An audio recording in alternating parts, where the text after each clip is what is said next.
This program is brought to you by SoundsTrue.com. At SoundsTrue.com, you can find hundreds of downloadable audio learning programs, plus books, music, videos, and online courses and events. At SoundsTrue.com, we think of ourselves as a trusted partner on the spiritual journey, offering diverse, in-depth, and life-changing wisdom. SoundsTrue.com. Many voices, one journey.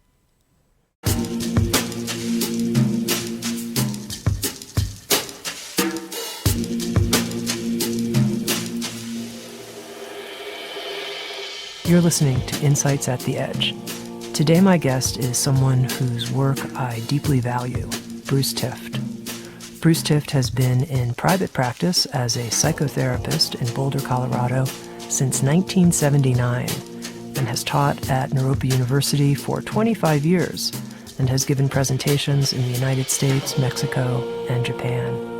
A practitioner of Vajrayana Buddhism for more than 35 years, he had the good fortune to be a student of Chögyam Trungpa Rinpoche. With Sounds True, Bruce has written a new book called Already Free, Buddhism Meets Psychotherapy on the Path of Liberation, where he examines how psychotherapy's developmental approach of understanding the way our childhood experiences shape our adult selves both challenges and supports the fruitional approach of Buddhism, which tells us that the freedom we seek is always available.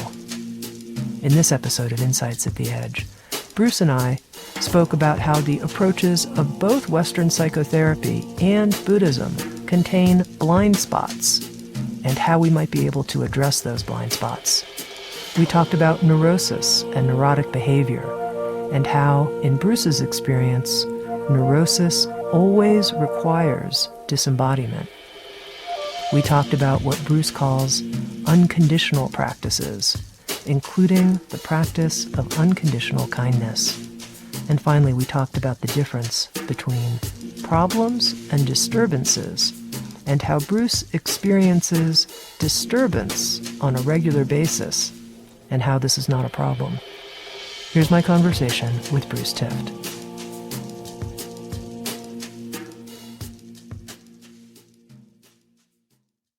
Welcome, Bruce. It's always great to be with you and to have the chance to be with you in person here in the Sounds True studio. Thanks for inviting me. I enjoy our discussions. Yeah. My goal for our conversation today is to bring forward, to highlight some of the themes in your new book, Already Free, Buddhism Meets Psychotherapy on the Path of Liberation. And I want to do this because I think there are some ideas in the book that are really intriguing. So I want to see if we can bring those forward for our listeners. Good. You begin the book by describing two different ways of viewing, if you will, our human experience. And you call them the developmental view, and you contrast this view, the developmental view, to the fruitional view. So to begin with, can you describe what these two different perspectives are? Well, I think very basically a developmental view is an overtime view. It's acknowledging that as humans we have this amazing capacity to remember the past, to think about the future, to locate ourselves in what feels like a present. And I think that gives us a lot of choices, a lot of potential that, let's say, probably most animals who seem to be living more just in the present don't have. In the book, talking about that over time view, especially as it relates to psychotherapy. And Western therapy is complex. It can't be reduced to a simplistic formula, but I think it's fair to say that at least the majority of therapists practicing in a traditional Western way work with the idea that experiences that we had as very young children tend to shape how we are engaging with our life now as adults. And so there's a lot of interest, a lot of very good work has been done to speculate, have theories about, research how different types of experience when young seem to persist in the form of survival strategies or ways of organizing our experience. And some of these, of course, are very valuable and we want to continue to have access to, but therapy tends to focus on the ways in which our experience when young is persisting now as adults in ways that are no longer accurate, several decades out of date, are not actually serving us or others. So in Western therapy, there's a lot of interest in trying to understand, to investigate what was it like for us as young children. And in Western therapy, it's especially there's a focus on our relationship with our parents. That's the main focus. But siblings, gender, life experiences, trauma, it's very complex. I find that that's so pervasive that it's, from what I can tell, I just hear from clients I work with, but from what I can tell, it's almost a given in a lot of types of Western therapy that there are unresolved issues from our past that some people call wounds or whatever, and that there's an idea that these unresolved patterns of behavior have to be resolved in order to be present. And so a lot of times there's work in what's called a transferential relationship where the therapist takes on the attitude of not disclosing much about themselves, not offering many theories, keeping things very open, to invite the person they're working with to project these unresolved issues from their past, as if the therapist were the parent. Once these deep unconscious projections are out in the open, then they can be worked with. So that's a transferential model of working. That's not how I work, but it's a very common way of working in therapy. What I call a fruitional view comes from my Buddhist training and practice, and it refers to a type of organization in Buddhism called ground path fruition. Ground is where we find ourselves to be, our current reality. Fruition could be understood as where we would like to be, and path is how we get from here to there. My training is in Vajrayana Buddhism, Tibetan Buddhism, and in that tradition, the ground and the fruition are seen as essentially the same, but with the difference that in our ground experience, we're taking what we experience unconsciously as if it's the whole story, as if it's just what's true. A fruitional experience is basically the same experience, but in the environment of, the context of awareness, so that the same feelings, thoughts, sensations, perceptions are arising perhaps, but there is a conscious participation in an open awareness that prevents us actually experientially from taking any of this display as if it's the whole story, taking it too seriously. And then the path, from that point of view, is not about how to get somewhere else because it's the same immediate experience. It's more about a variety of practices, views, studies, techniques that invite more and more conscious participation in open awareness, which in this tradition is said to always be present already. The view is that this experience of open nature is already what is most fundamental, most basic, most intimate in all of our experiencing, but for a lot of reasons, which I don't completely understand, we pretend to not be aware of what is actually present. So a fruitional point of view in this context is one in which we focus on coming into immediacy, embodiment, presence, acceptance, surrender to whatever is arising in our immediate experience, with no claim that we have to clear anything up from our history as a requirement for being fully present in our life, that we can be present in anything that arises without exception and with kindness. And anybody can do that as a practice, but of course along a continuum, the more frequently we have moments of awareness, the more that view makes sense.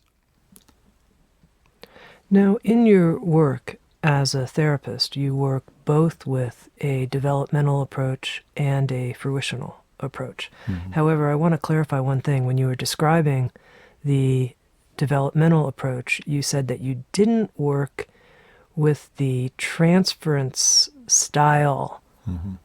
that many therapists do. So why not? Well, I could probably examine my personal history to understand why I haven't ever been attracted to that, and that would be accurate. But I would say the more useful understanding is that I prefer to work with people as if they are adults who are responsible for learning how to relate to their own experience, whatever it is, including what's conscious or unconscious, resolved or not resolved, with almost a generic approach of being present and non-interpretive, embodied, and unconditionally kind to whatever we find there.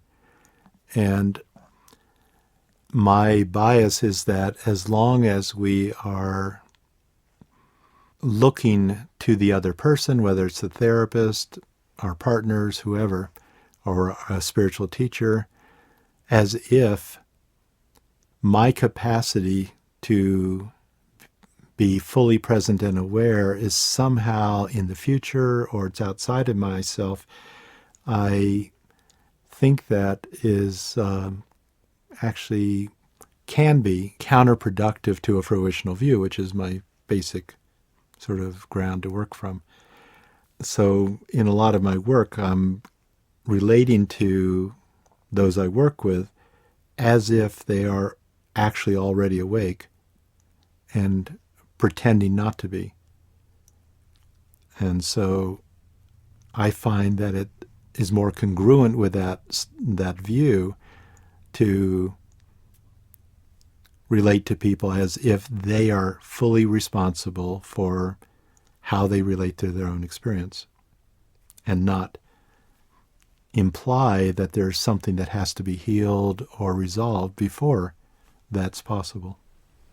So even though the book is set up as a meeting, if you will, between the developmental approach, or we could say psychotherapy, and the fruitional approach, we could say Buddhism, it sounds that you actually are saying that you have a preference or a bias towards the fruitional approach, and yet you incorporate the developmental approach. But tell me a little bit about that, this bias. I mean, you called the book Already Free, so you gave it a fruitional title. Right. Well, let's say we're in a relationship. I'm married. My wife and I have been together 36 years, we've been together almost 40 years. I would say that my bias is to grounding my experience in the reality that I love her. And as you and I have talked about in the past, my experience is that I get disturbed in my relationship pretty much every day. And so I have found it very helpful to work with that disturbance so that I am not feeling so, upset, so I can be more kind to my partner, so that things work better. So on a relative level, I find it very helpful to work on the display of our experience.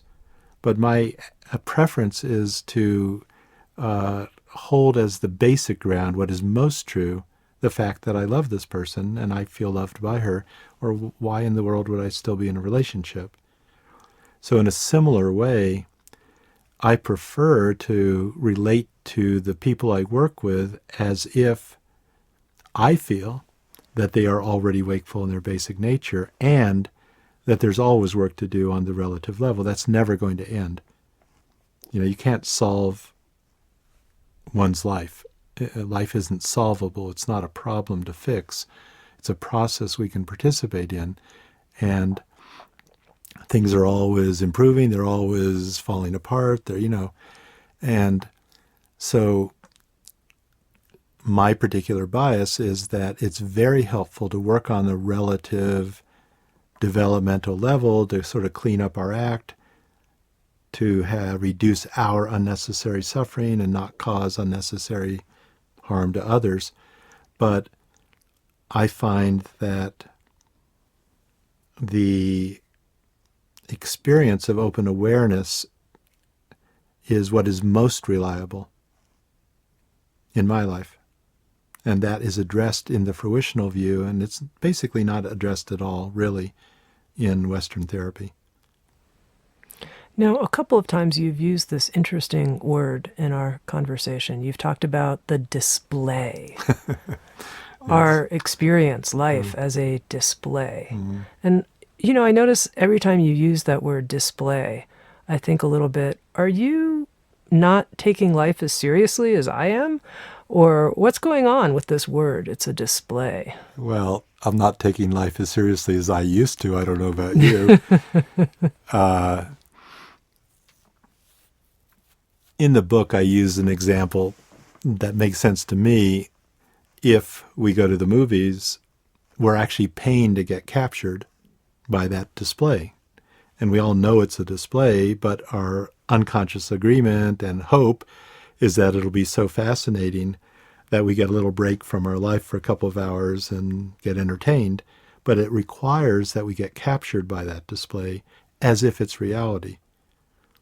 But in getting captured, we have almost no choice. If it's a happy movie, we laugh. If it's a sad movie, we cry. If we took exactly the same movie and showed it out in a broad field, middle of the day, it's unlikely we're going to get captured by that display.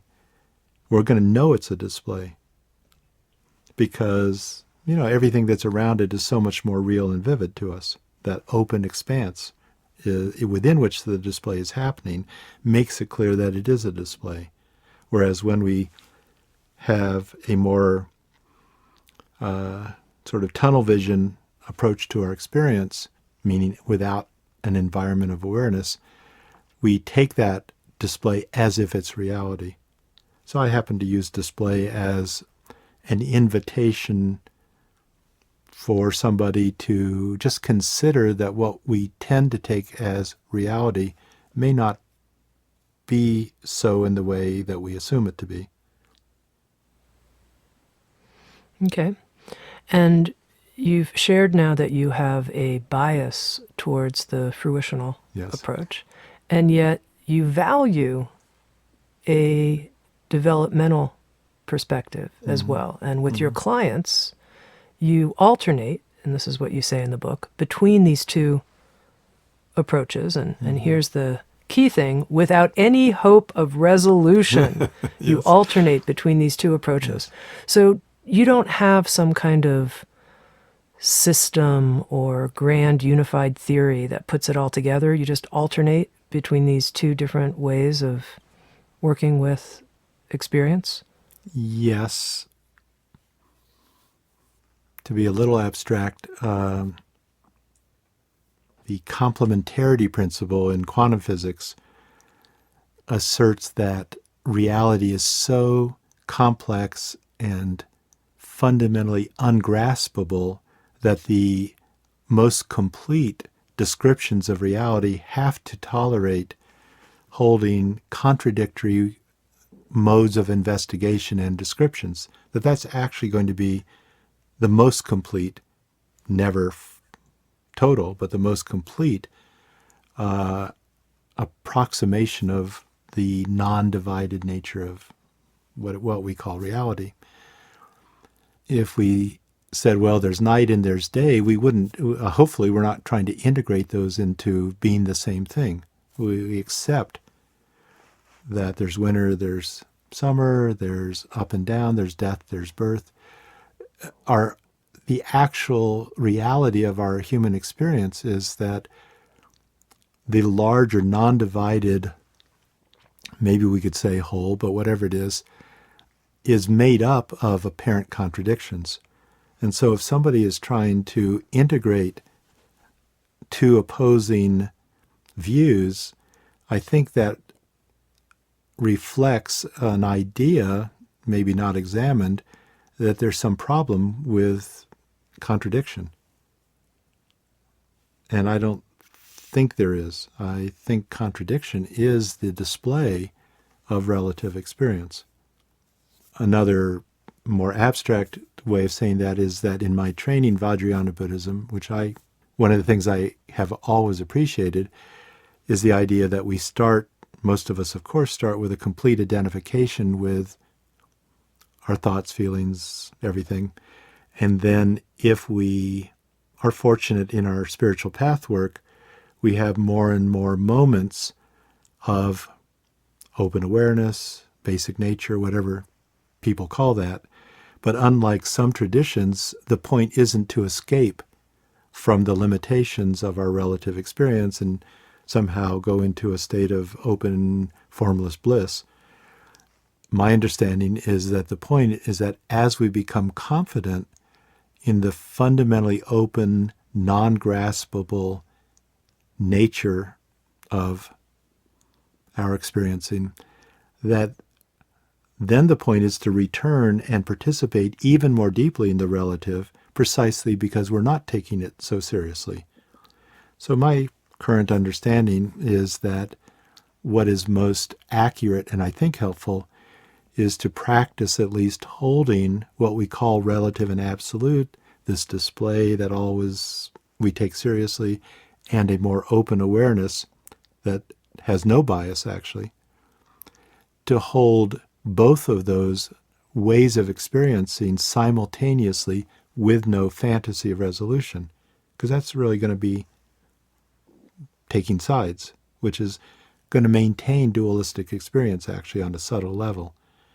I think beyond that view, we actually explore the possibility that awareness is inseparable from our relative experience, can't actually be divided in the ways I'm talking about it, and even that there's this simultaneity of open and form, openness and form, formless and form, that in which both of them are sort of saturated with the other. And no description actually is going to capture that. We can't take a position about it. So that's a view, but I find that it makes the most sense to me to understand and work in ways that invite that direct experience that you called that of our life, our self being unresolvable. I think the feeling, the actual experience of nothing being resolvable is a closer approximation to open mind than a theory that seems to explain whatever we're interested in. Mm-hmm. What is so interesting to me, Bruce, is so many different Sounds True authors will give, let's say, for a moment, the fruitional view. Mm-hmm. And they don't talk at all about the value of looking at things as a progression in time. They're only talking about the timeless. Mm-hmm. And so it seems like these different teachers, and then we'll publish another person who's very much looking at, we have to go back and heal these traumas from our past or whatever. And so it's very rare to actually find someone who says both of these things are important and they can be seemingly contradictory, and that's not a problem. Right. That's pretty rare, actually. I think it's not a culturally familiar view, and it's one of the things that I'm, really appreciative of my teacher Trungpa Rinpoche, that he had apparently no problem with contradictory things that he would say or teachings he would give. It was very difficult to ever feel like there was any certainty to stand on when you were listening to him. Now, one of the things that I find so valuable about this perspective that you're offering is that it helps reveal blind spots, if you will, in either one of these approaches. And I wonder if you could talk a little bit about what you think the main blind spots are in the psychotherapeutic or developmental view, and what the main blind spots are in the fruitional view. I think that in the Western psychotherapy view, the developmental view, because there's so much interest in historic origins of current ways we organize our experience, that it's very easy to somewhat unconsciously take the attitude that there actually is a problem in the past that needs to be healed. There are wounds that need to be healed before somebody can be fully present. And I think, again, unconsciously, it's very easy then to take on a project of self-improvement where we don't realize that we're postponing recognizing, I would say, that we always are fully present, we're always fully intimate with life and with each other. We're always fully engaged. There's no other possibility. But a lot of us, I think, have this unexamined idea that when I clear these things up in the future, then I'll show up. Then I'll accept myself. Then I'll bring my vulnerability to my partner, whatever our thing is. And so one of the problems with the overtime approach in our culture especially is that we postpone acceptance until there's a certain type of improvement. And I think that's it's invited by that view, that blind spot.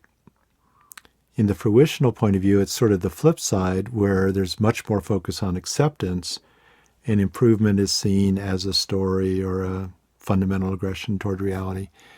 And so I've worked with many clients who are practitioners who, in my opinion, are somewhat unconsciously using immediacy as an avoidance of dealing with our actual human, messy life. I mean, I can't tell you how many people over the years have come into therapy, and they usually don't stay long given my style, but basically reporting that they never have had a long-time job. They're there because their partner tells them, that they're ready to leave them because they yell at them, or they're, drinking too much. I mean, you're familiar, of course, with the term spiritual bypassing, and that's a way of saying it, that people can use immediacy because it's true that in the present moment, it's almost impossible to find any evidence of a problem. We can find disturbance and stuff, but no evidence of a problem. Problem that basically means a refusal to be present.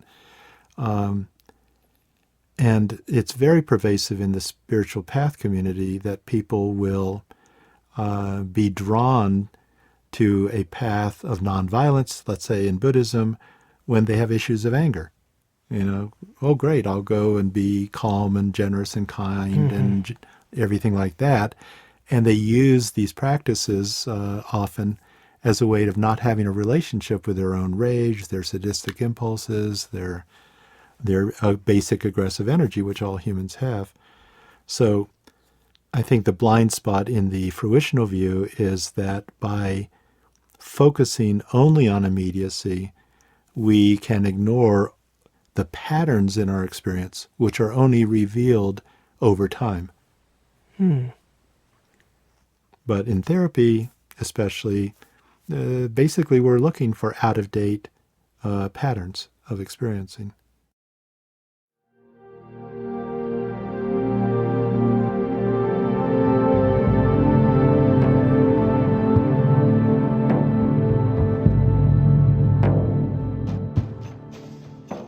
You're listening to Insights at the Edge, produced by Sounds True. We welcome you to learn more about our collection of more than 1,000 learning programs and receive 2 free gifts just for visiting us. Just go to soundstrue.com/free gifts. That's soundstrue.com/free gifts. And now, back to Insights at the Edge.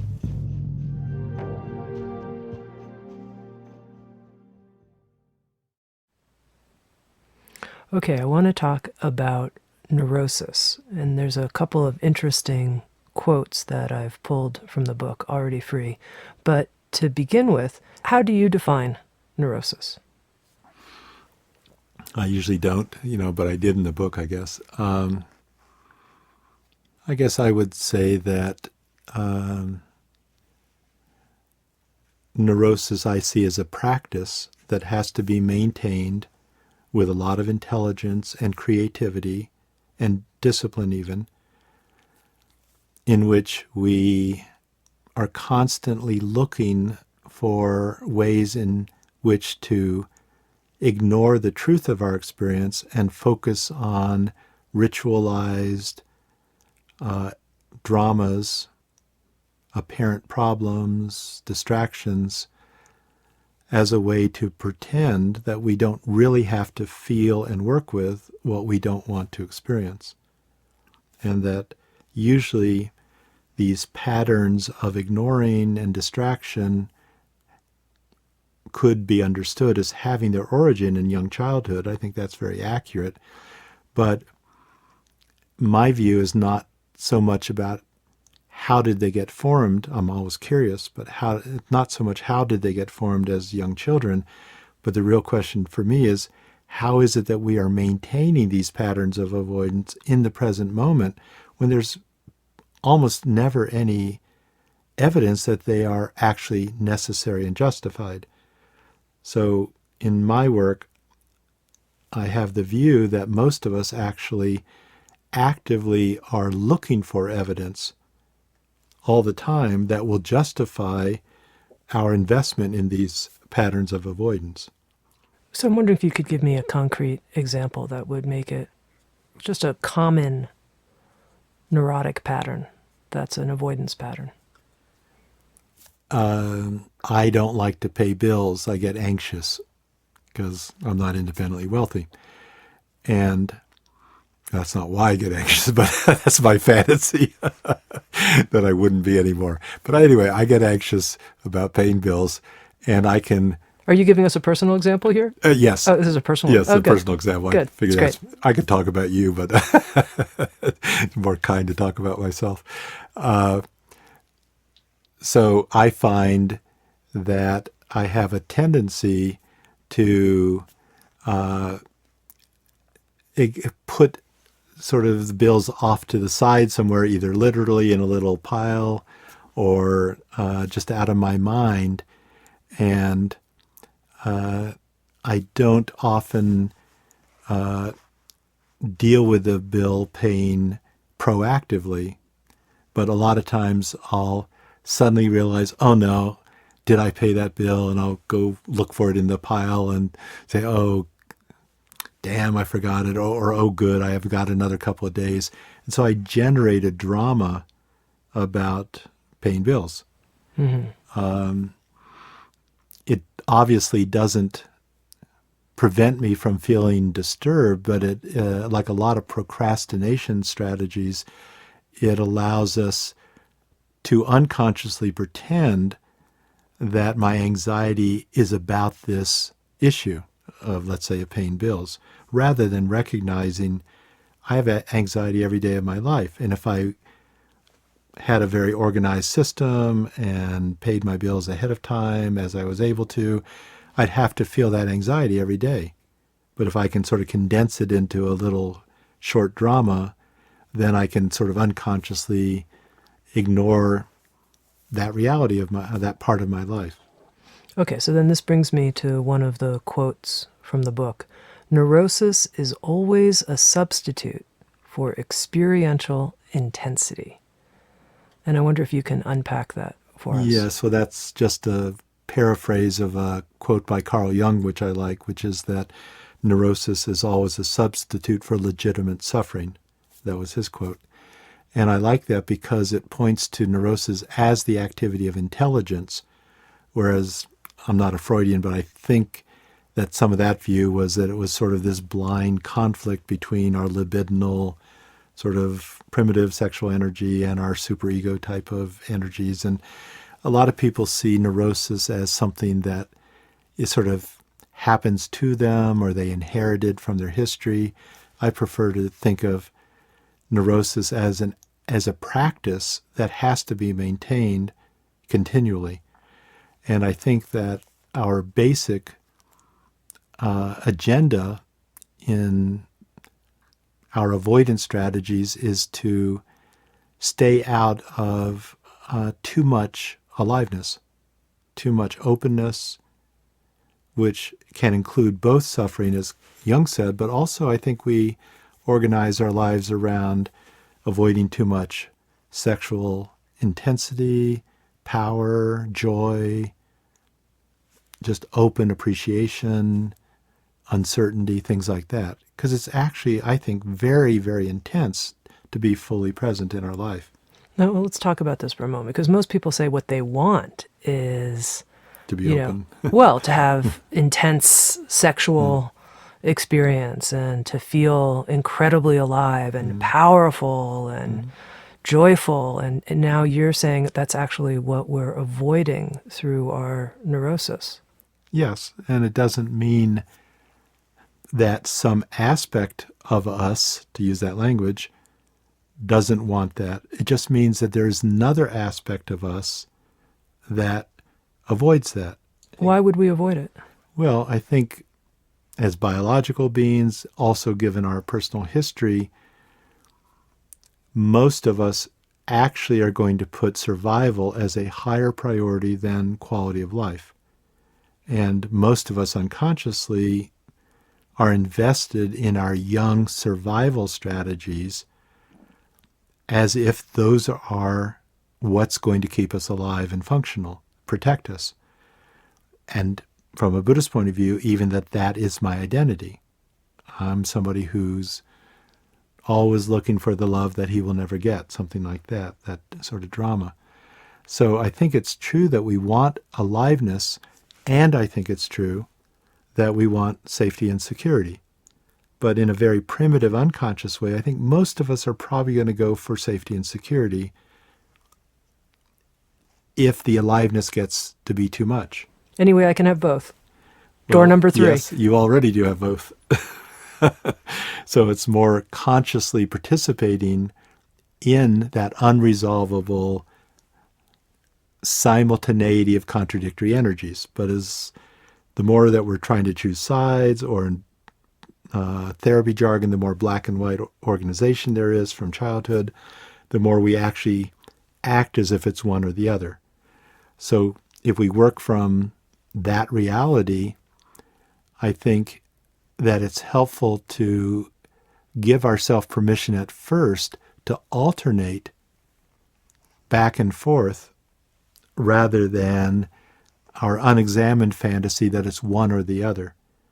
So that might mean that I'm going to allow myself to have moments of passion or of open mind or of rage or feeling very confident, whatever it is, and that I don't have to stay there.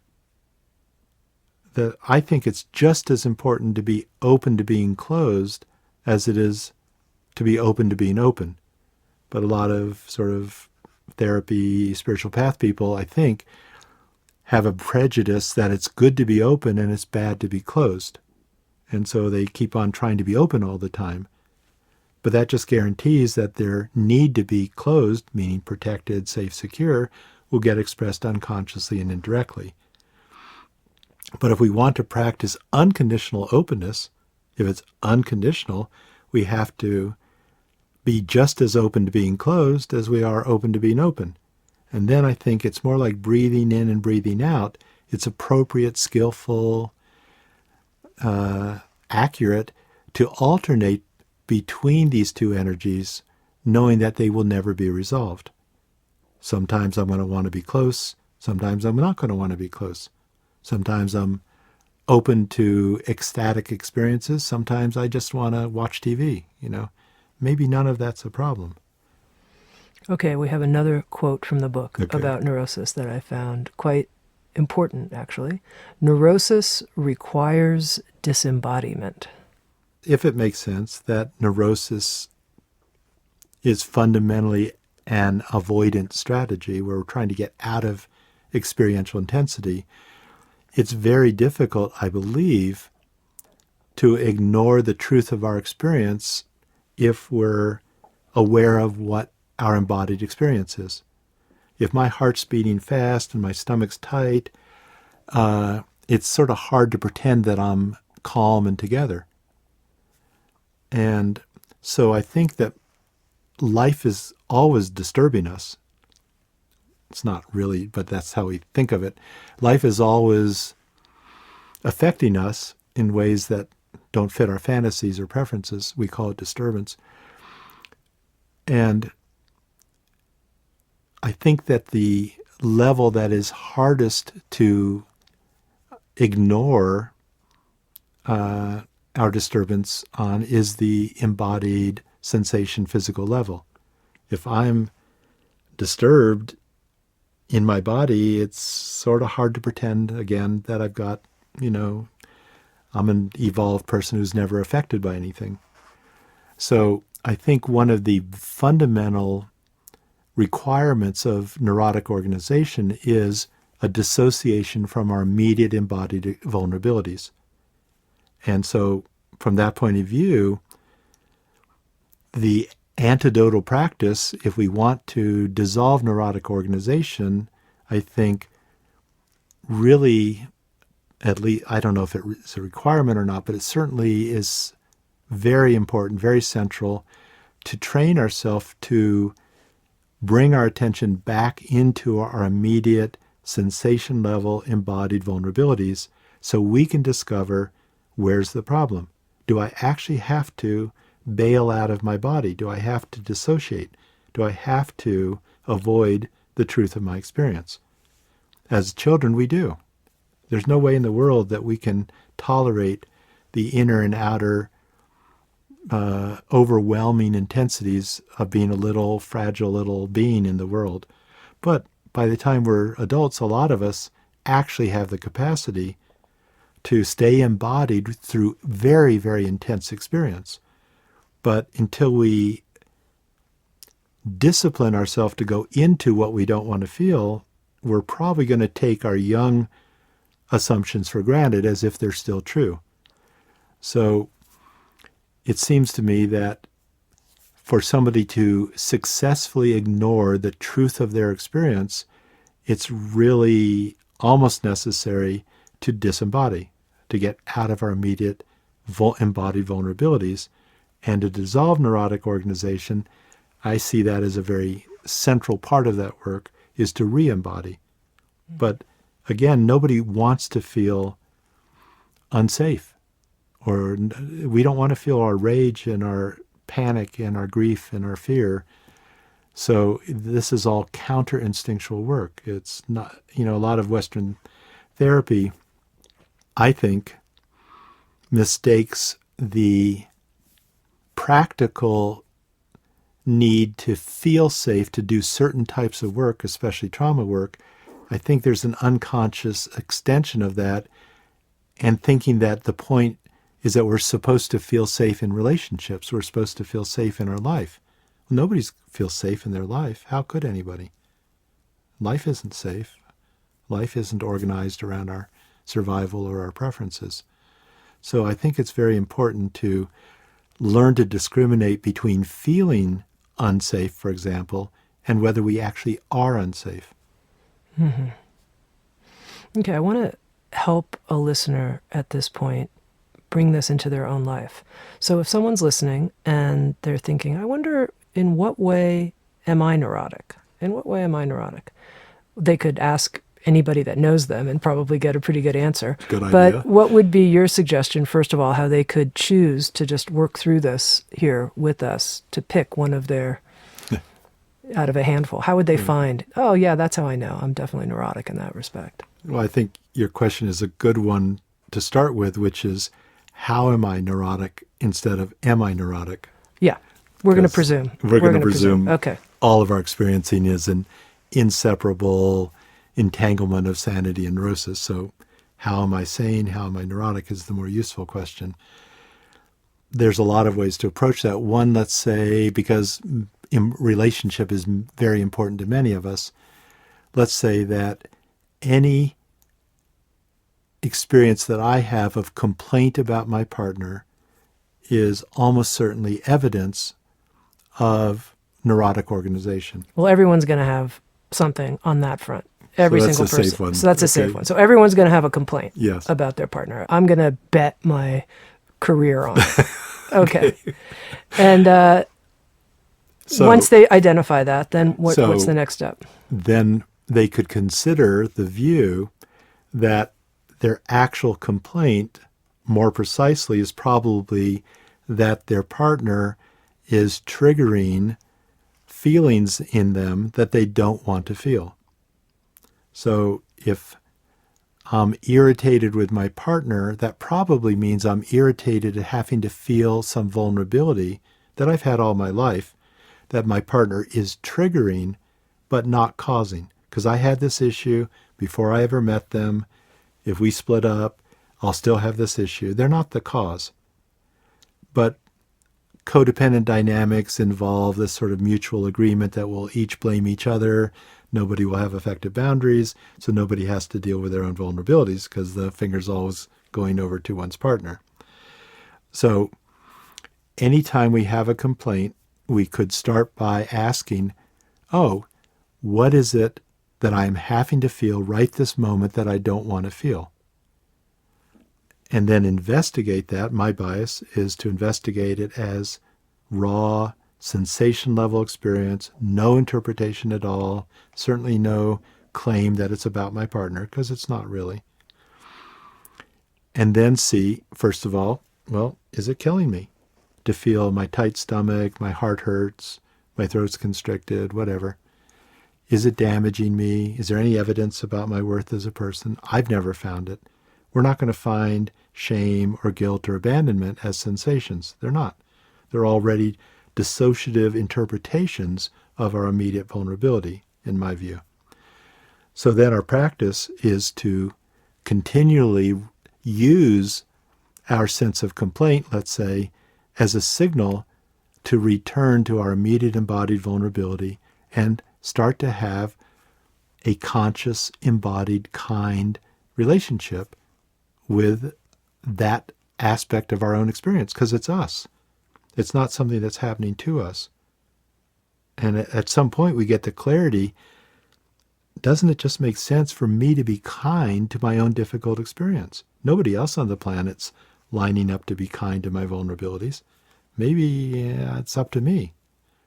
And so basically we can use any repetitive, dissociative experience, whether it's self-aggression is another very common thing that's, I would say, is always a dissociative escape from some immediate embodied vulnerability that's happening. Okay, so let's slow down on that one. Okay. So that means at any time that I'm feeling terrible about myself, oh my God, I can't believe I said that, or I could have handled that better, or etc., that I'm leaving my body in some way. I would say almost certainly. And substituting what's probably an historically learned explanation for my difficult feelings. And most kids have to learn to blame themselves rather than blame their parents. You know, that's not very safe when you're young. So first of all, like your language was when I'm feeling like I've done something wrong, but that's not a feeling. That's already an interpretation. And so a lot of us unconsciously actually relate to our story about our disturbance as if it's our feelings, but they're actually stories. They're dissociative explanations for why I'm feeling anxious or vulnerable or raw or exposed or something very hard. It's hard to stay embodied with that raw exposure sort of feeling. But I would say if somebody investigates with that sort of question, what am I feeling right this second that I don't want to feel, stay embodied with no interpretations, they're never going to find any evidence of my being unworthy or somehow worthy of shame or anything like that. It's just not there. There's just raw vulnerability. Now, you speak at one point in the book about these unconditional practices that we can bring into our life. You could call them fruitional practices. And one of them is this practice of unconditional kindness. And I'd love for you to say more about that, because I think it's something that's really challenging for a lot of people. Yeah, our culture isn't exactly mature, and we have a lot of aggression in our culture, and a lot of it gets, turned against ourselves and others. Sometimes if I'm working with a client and they happen to be a parent, I'll invite them to remember what it was like when they had their little infant, maybe 6 months old or something, and that infant was inconsolable. They were in pain, they were upset, and the parent tries everything they can and nothing works. And when I ask a parent, well, what do you do then? What did you do? I have had a couple of parents say, well, throw them in the room until they feel better. But 99% of the parents say, well, I'll just keep holding my little baby, I'm not going to abandon my baby, but it's tearing my heart apart to not be able to solve my baby's pain. And so, of course, that is analogous to how we might hold our own deep grief and rage and fear and panic and everything. We can actually hold exactly what is most disturbing to us in a sense of love, as if we're actually holding that. It's not an intellectual practice, it's a heart practice. And I find that for many of us in our culture, that the sort of more heart-based practice of unconditional kindness, which means sort of everything without exception, is actually much more powerful than just clarity practices.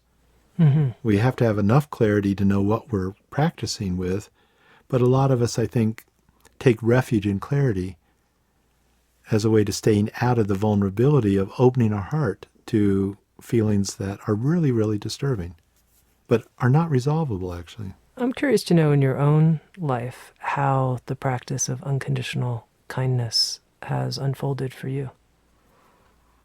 Well, I think there was some shift in my 40s and then another types of shift in my 50s. So I used to be incredibly sarcastic and, I know you won't believe this about me, but very aggressive and everything. But I would say maybe in the last 15 to 20 years, I don't experience self-aggression at all. And not at all. It doesn't come up at all. It doesn't come up at all. And I think that has come out of some variety of factors, but I think an intention to practice kindness at some point in my life was very central to that I really committed to returning to my immediate experience, whatever it was, and often I really, really did not want to feel that. And I just found in my direct evidence that my state of mind was so much more positive or satisfying or workable when I stopped being aggressive to whatever was true. And in fact, actually even practiced being kind. I think being a parent, which I am, was very helpful with that in the same ways I was just talking about. Certainly being married has been very helpful for me. Being a therapist has been very helpful for me that way. And my Buddhist practice has been really helpful that way. But I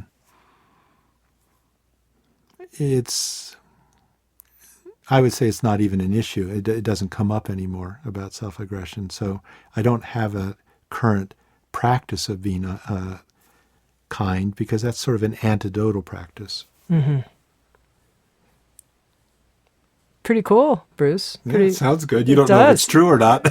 I trust you. You're a truthful guy. Okay. Now, there are two other unconditional practices that you write about in the book: unconditional immediacy and unconditional embodiment. And I wonder if you can give us the sort of pith instruction, if you will, on both of those. Well, we've touched on both of those. I think the fruitional view has a lot to do with immediacy. And so the more we return to what is most true in this present moment, whatever a moment is, but in this present moment, understanding we're only living in the present moment. This is the only moment in which we can find out what is most true, and there's always some unfolding happening on a relative level. But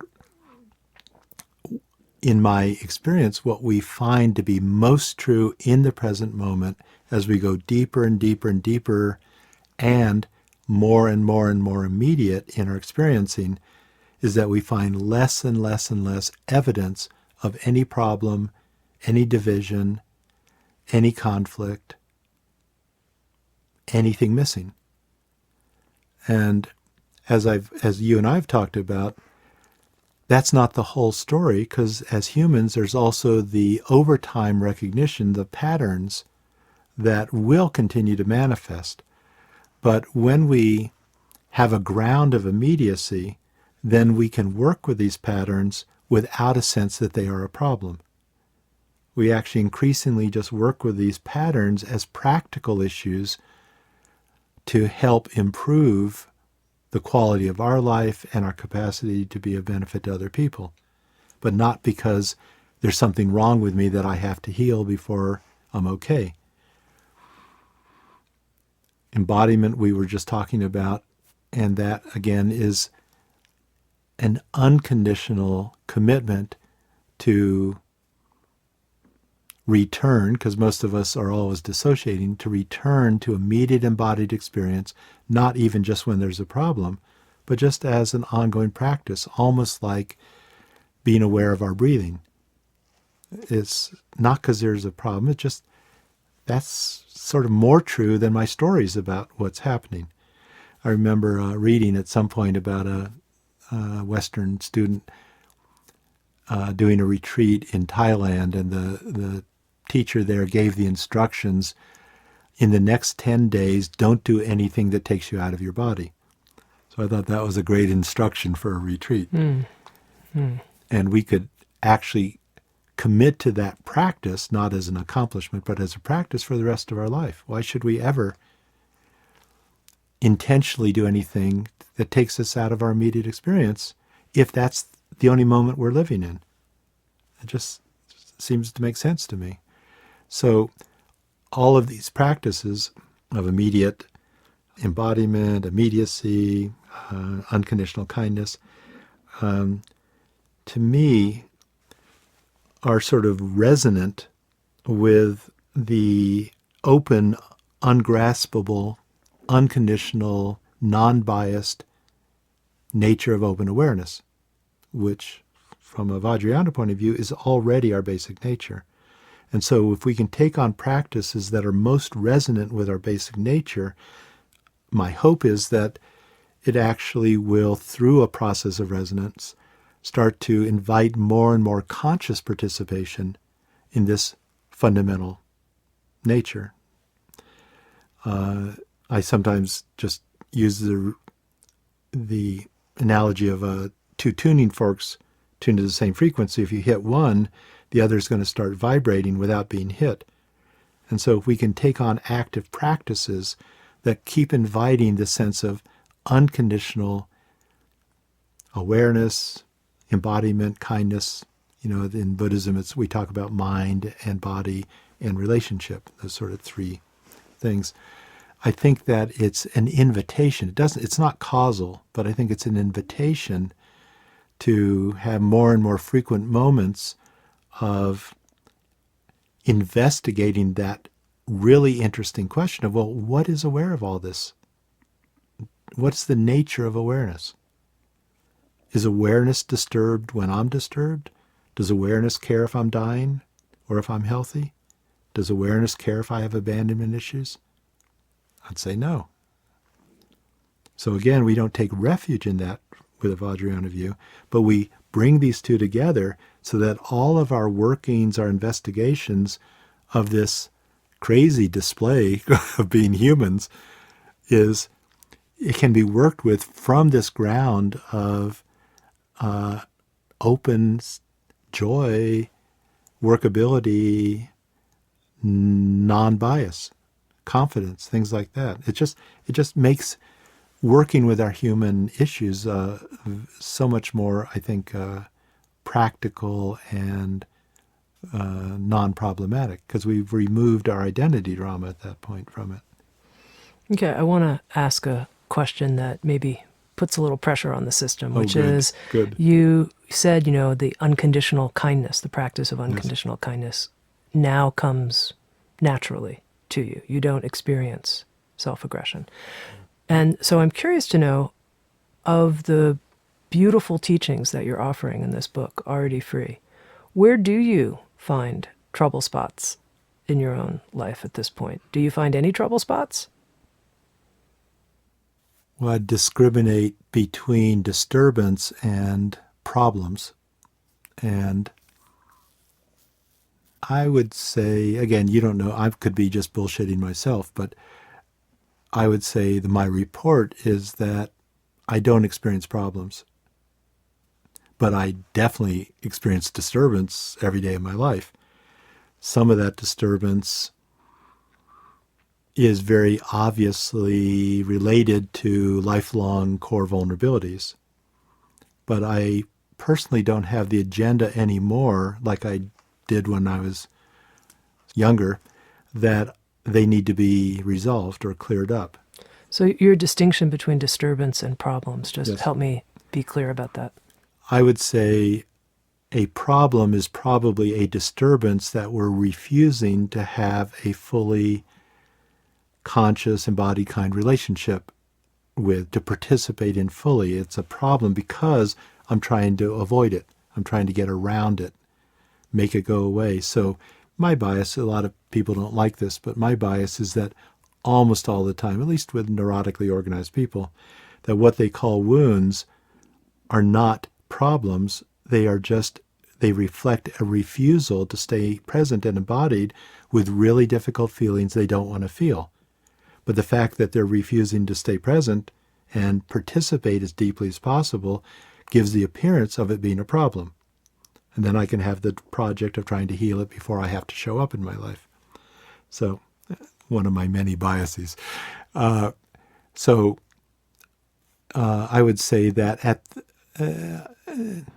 I honestly can't call to mind any experience in my memory, recent memory, whatever, of feeling there's a problem, but I certainly have disturbances all the time. I have a lot of limitations in my experience of relationship. I don't like to feel anxiety, and I can see myself As I said about that example earlier, having an impulse to avoid certain engagements that would trigger anxiety. I feel irritation come up, blah, blah, blah, all that stuff. To me, it's just part of being human. But my experience, every once in a while they get a little traction, but almost always what happens is that these very difficult feelings get triggered, and almost immediately they are experienced in an environment of awareness, so they don't go anywhere. They just have their life and they fade away, and sometimes they're actually sort of funny. It's funny to see myself getting irritated at something. Other times I sort of take it seriously for a little bit. But I don't have a personal agenda to clear up my neuroses. I don't see that it's a problem to avoid certain types of experience. I think there are practical benefits of clearing those things up, but I'm not going to make my life into a therapy project. Truth is, Bruce, I could talk to you for a really long time. But I with you, Tami. Instead, I'm going to ask you a final question. Okay. The book, Already Free, Buddhism Meets Psychotherapy on the Path of Liberation, came into existence because students and clients and friends of yours encouraged you, cornered you. Yes. We didn't exactly flog you, but not exactly. But we were in that direction. You were actually very generous in encouraging me. And now the book exists. Yeah. It's published. And I'm curious to know if you have any hopes, if you will, for how this book might impact people. Well, my basic hope is that it might be of benefit to some of the people who read it. And my guess is that different aspects of the book may be helpful to different people. My most fundamental, I think, hope would be that something about the variety of views and examples and everything that's offered would strike somebody in a way that, again, could resonate with an actual glimpse or direct experience that I don't need to continue calling myself a problematic person. I don't need to keep claiming that life is a problem. Maybe the fact that I have difficult experience is not evidence of something wrong that has to be fixed. And so I guess my hope would be that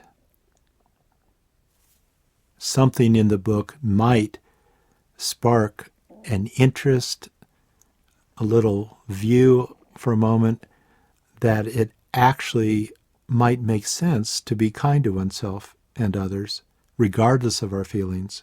Not wait until we feel happy to be kind, and that might reduce unnecessary suffering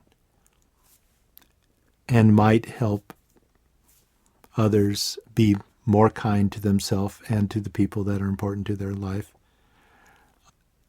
I think probably anybody writing this type of book is probably just finding their own way of passing on teachings they've received. So I don't think there's anything radically new in the book, except for maybe how some things are presented. But I've found that sometimes a different presentation of very basic ideas strikes me in a new way that's very helpful. So I think that would be my hope, not that, oh, this is some new material, as much as maybe it's a different way of presenting it that might be more accessible to some people. I've been speaking with Bruce Tift. He's the author of a new book as well as an audio teaching series called Already Free, Buddhism Meets Psychotherapy on the Path of Liberation. And I do have to say, I feel quite a bit more embodied, alive, a sense of immediacy, and I feel even more free, Bruce, at the end of our conversation than I did at the beginning. So thank you so much. Good testimonial. Thank you. Thank you. SoundsTrue.com, many voices, one journey. Thanks for listening.